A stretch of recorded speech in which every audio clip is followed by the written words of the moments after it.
Hey, it's Mike, and I'm going to show you how to make your videos look more cinematic using the color correction tools built right into iMovie. I'm also going to show you a little Hollywood hack to make your footage look like it was meant for the big screen, so stay tuned for that.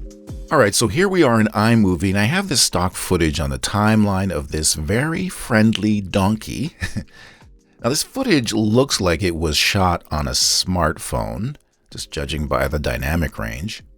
So I'm going to make a copy first of this footage by selecting it, then holding down the Option key on my keyboard, then dragging out a copy and placing it after the original shot or the original clip. That way we can see the before and after. So I'm going to do my color grade on this second clip. To perform my cinematic color grade of this footage, I'm first going to park the playhead on a frame of the footage where I can see pretty much everything in the shot. So with the playhead sitting on that frame, I'm going to go up to the toolbar above the viewer and select the color correction button.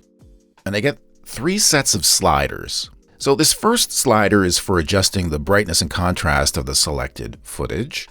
The second slider is to adjust the color saturation. And this third slider is to adjust the color temperature of the shot. I'm going to use all three of these to grade this shot. All right, so I'm going to start with the brightness contrast slider. Now this shot looks a bit washed out. Cinematic footage in general has more depth to it. So to fix this, I'm first going to adjust the strength of the highlights, the brightest areas of the shot. So you can see this white area of the donkey, and you can see how it's blown out. There's not a lot of detail there. It's very bright. So I'm going to try and bring back some of that detail by dialing back the highlights using this white circle on the slider. So I'm just going to drag it to the left until I'm happy with the strength of the highlights. Next order of business are the shadows, the darkest parts of the footage. Now the donkey's nostrils are actually a good reference point for this. So to adjust the shadows, I use this dark circle on the far left of the slider. Now I don't have to do too much here. I'll dial it back just a little, just to deepen the shadows, but I still want to maintain the detail.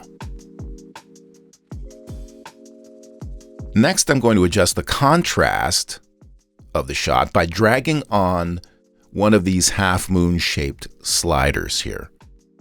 So what I'm trying to do is create a nice difference between the highlights and the shadows without losing detail. This creates depth in the shot, which makes it feel more dramatic, more cinematic. All right, this gray solid circle on the slider controls the overall brightness of the shot. So you can adjust that to add more depth or bring back more detail if you need to. Okay, that looks nice. Now just by adjusting the brightness and contrast in the shot, we've made the texture and color of the donkey's hair richer and more detailed. But to really make this shot pop, I'll use the second slider, the saturation slider.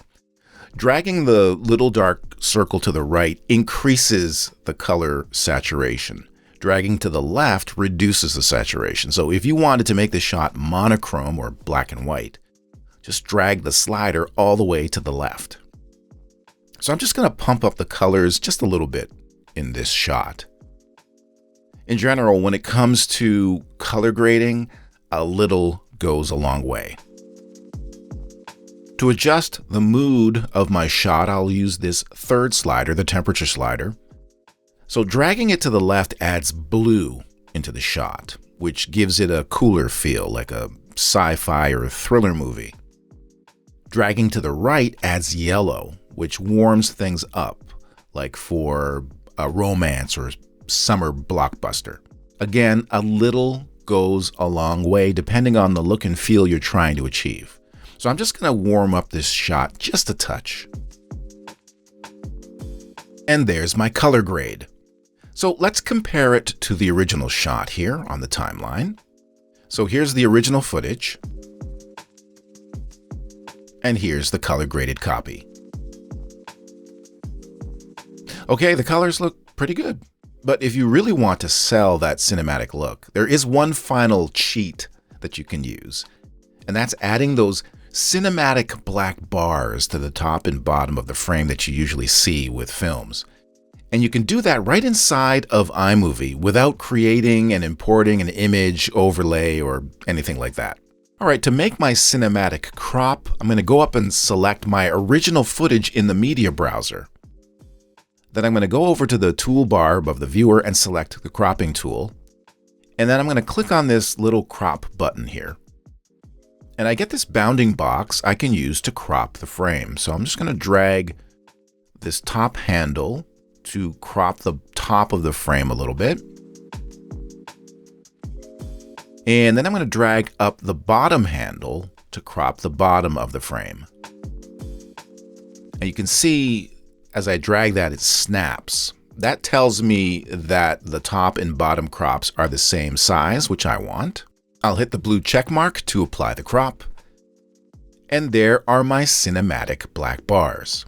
Now, unfortunately, you can only do this kind of cropping in the media browser. You can't do it to a clip on the timeline. You can only do the crop to fill on the timeline. So to complete the effect, I'm going to need to add the newly cropped footage from the browser to the timeline. And then what I'm going to do is I'm going to right click on the copy of the clip with the color grade that I did and select copy. Then I'll go back and select the cropped clip, the third clip here, then go up to Edit, Paste Adjustments, Color Correction. And my color grade is applied to the clip with the crop.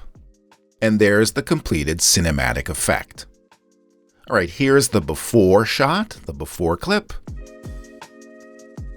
And here's the after.